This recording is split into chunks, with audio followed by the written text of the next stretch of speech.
When we, the audience, watch movies with protagonists and antagonists, we instinctively are supposed to root for the character or characters, ideally. A lot of us are guilty in our endless consumption of media of supporting deplorable, sick individuals, some that do despicable, horrible things for the greater good.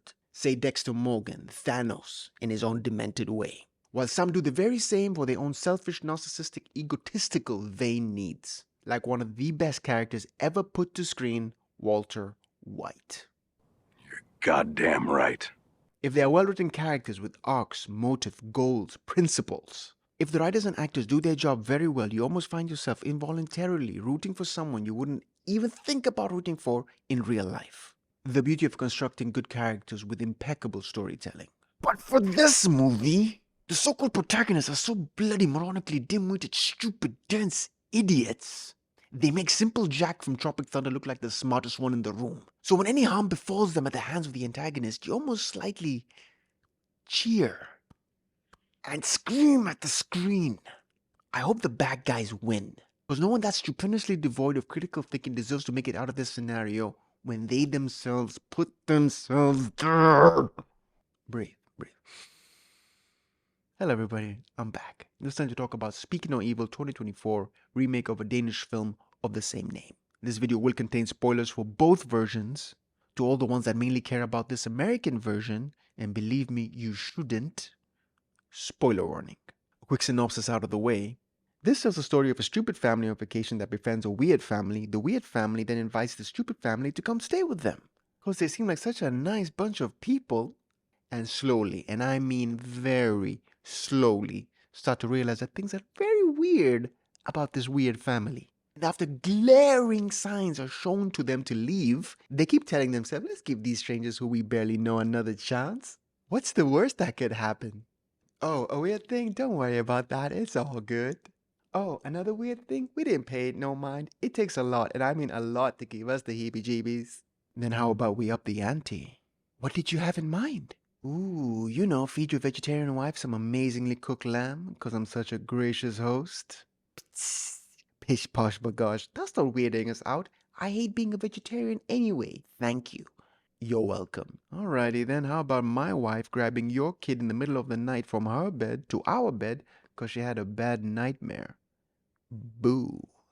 Bro, come on, are you even trying? Okay.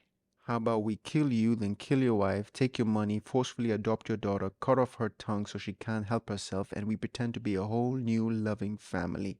Now we're cooking! Watching this movie was so frustrating. I know it's meant to be. But come on, let the characters have an iota of a backbone, will ya? An iota, like a small little thing. I like to consider myself a nice person, a patient person. I worked in customer service for a decade. You need to be. But there comes a point where you gotta say to yourself after testing the temperature in the room that I think it's about time we skedaddle. It seems like everybody's vibe is on different wavelengths, don't you think? Not for the brain-dead, imbecilic, hollow-skulled family we have in this movie. There's a point in this movie where the family, the so-called heroes of this movie, if you can even call these numbskulls the heroes, they don't even come close to being considered logical characters, leave alone heroes. Trust, fam. Towards the midpoint of this movie, they decide enough is enough, we gotta go. Bloody finally.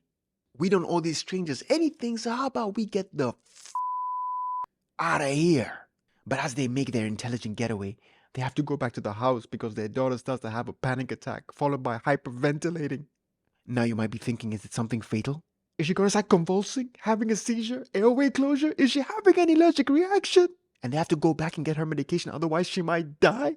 She's just a kid. They have to risk it all to save their daughter. We need the medication. No. They go back to the weirdo house because of their daughter's bloody teddy bear. Because she goes berserk when the bloody teddy bear isn't close by. And because the daughter seems to have the final say in this family since the husband's nuts still haven't dropped from his uterus, and doesn't shut the daughter up and tell her firmly, I'm the head of this family. We're not going back to the house of horrors to get your emotional support, inanimate, fuzzy object. You hear me? It doesn't even talk back. You best believe what I say goes, because I'm the leader of this family, and I ain't gonna end up sliced, diced, and mutilated with the last thought going through my head, at least the teddy bear was safe. That would be the reaction of a bunch of sensible people. You ain't gonna find those in this movie. I know people get up in arms about toxic masculinity. Men should stop being so manly and let their softer side out more often. This character, this character is what happens when you lose all manliness and let estrogen take dominance over testosterone. Embrace masculinity. That shit can save your life. Believe, fam. Believe. The only shining star in this movie is James McAvoy. He's one of my favorite actors, and I always enjoy the performances that he gives. And to me, it made this idiotic movie somewhat bearable. Everything else about it I could not stand. I would not recommend it. I would give this movie 1 out of 10, and you can thank Mr. McAvoy for that. Funny thing is, it would have gotten a higher rating. I'm talking by like half or 0.8, nothing too crazy. If one thing were to happen, if James McAvoy's character was to continue his vicious cycle, and the family never made it out, their money gets stolen, their daughter gets forcefully adopted, her tongue gets... and it had that type of nihilistic ending, I thought it would have been at least a sinister, memorable finale. In the vein of Seven with the What's in the Box ending, or The Mist. If anyone has seen The Mist, you know what kind of ending I'm talking about. Sad and horrible, and I wouldn't wish it upon anyone, obviously. But in the context of this type of story, you could at the very least say that the ending stuck with me and had me gutted. Lo and behold, that's exactly the ending of the Danish version. Apparently they are both more or less the same movie, but at least the Danish version had the balls to go all out with that kind of a crazy ending, showing that your horrible decision has catastrophic results. Because throughout the movie, the family know that they need to leave. Every molecule of their being is telling them that they need to leave. But out of pure stupidity or kindness, stupidity, they decide not to leave. So you would think the movie would show the audience the repercussions of said choices with that kind of a gut punch ending.